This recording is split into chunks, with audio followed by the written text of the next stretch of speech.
সোমাস রান্নাঘর থেকে আমি সোমা বলছি। আশা করি দেশ বিদেশে যে যেখান থেকে আমার ভিডিওটা দেখছো তোমরা সম্পূর্ণভাবে সুস্থ আছো। দেখো আজকে আমি তোমাদের কাছে কি রেসিপি নিয়ে এসেছি। এটা ডাঁটা শাক বন্ধুরা, একদম তাজা। এই ডাঁটা শাকটা করবো বড়ি বেগুন দিয়ে, দুর্দান্ত খেতে হয় বন্ধুরা। তোমরা দেখো শেষ পর্যন্ত। আশা করি তোমাদের আজকের রেসিপিটা ভীষণই ভালো লাগবে। আমি কেটে তোমাদের কাছে ফিরছি। এলাম বড়িগুলো ভেজে নেবো, কলাই ডালের বড়ি লাল লাল করে ভেজে নেব।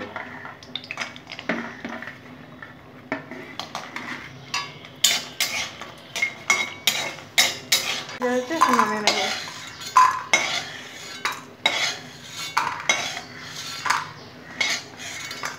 এই তেলের মধ্যে আমি কালো জিরা ফোড়ন দিয়ে নেব।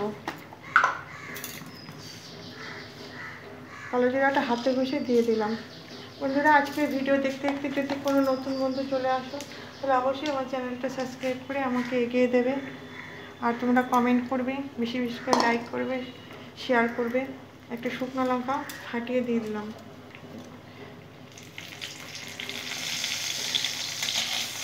একটু ভাজা ভাজা করে নেব ভালো করে শুকনো লঙ্কার সাথে এই কালো জিরাটা। এখন আমি এখানে যে বেগুনগুলো আছে ভেজে নেব।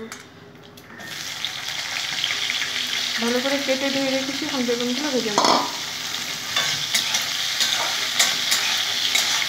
বন্ধুরা বেগুনগুলো আমি তুলে নিচ্ছি, ভাজা হয়ে গেছে। আমাকে 5 মিনিট মতো তুলে রাখলাম।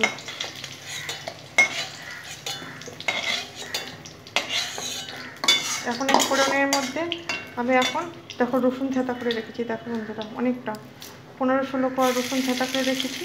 ভালো করে ছেটো করে নিয়েছি রসুনগুলো 15-16 কোয়া। এখন সুন্দর করে আমি ভেজে নেব। কালো জিরা, রসুন আর শুকনো লঙ্কা ভালো করে ভেজে নেব। আর আমি এখানে দেখো বন্ধুরা কাঁচা লঙ্কা চিড়ে দিয়ে দিলাম।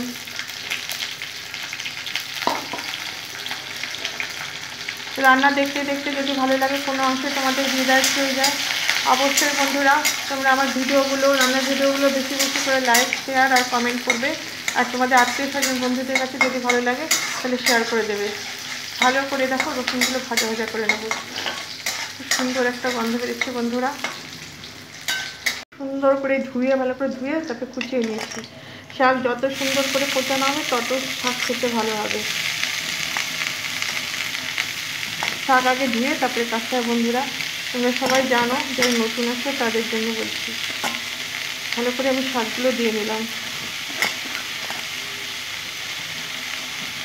শাকে কিন্তু কোনো এক্সট্রা জল লাগে না বন্ধুরা। শাক থেকে প্রচুর পরিমাণে জল ওঠে, সেটা দিয়ে কিন্তু শাকটা রান্না হয়ে যায়, শাকটা সেদ্ধ হয়ে যায়। খুব সুন্দর করে ভেজে নেব। প্রথমে আমি ভেজে নেব, তারপরে আমি নুন দেবো বন্ধুরা। সুন্দর করে ভাজা ভাজা করে নেব রসুনের সাথে, কাঁচা লঙ্কার সাথে।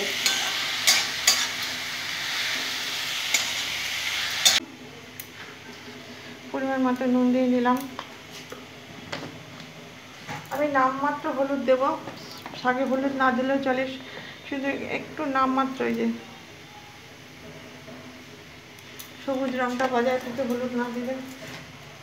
নামমাত্র হলুদ দিয়ে দিলাম। আবার ভালো করে সুন্দর করে ভেজে নেব।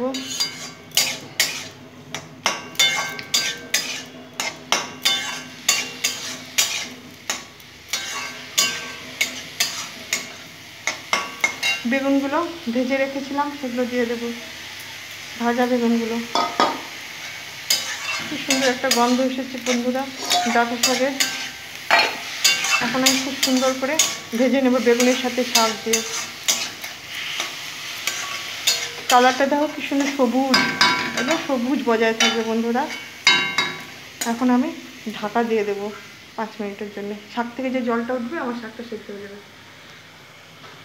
বন্ধুরা কত সুন্দর জল উঠে আছে, কালারটা দেখো একদম সবুজ, তো সবুজ রঙটা একদম সবুজ আছে। দেখেছো হলুদটা কম দেবে, কিন্তু বড়িগুলো যা আছে বন্ধুরা একটু হাতে ভেঙে দেবো। দেখো বড়িগুলো ভেঙে দিচ্ছি, দেখো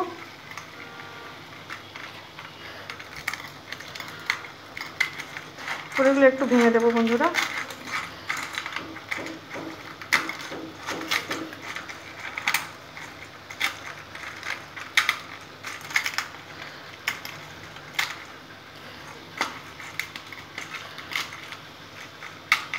বড়িগুলো ভেঙে দিলাম, দিয়ে দেবো, ছড়িয়ে দেবো বড়িগুলো। তোমরা চাইলে গোটাও দিতে পারো, কিন্তু শাকে বড়ি ভেঙে দিলে বেশি ভালো লাগে। আবার একটু আমি এখন আর ঢাকা চাপা দেবো না বন্ধুরা, শাকটাকে শুকিয়ে নেব।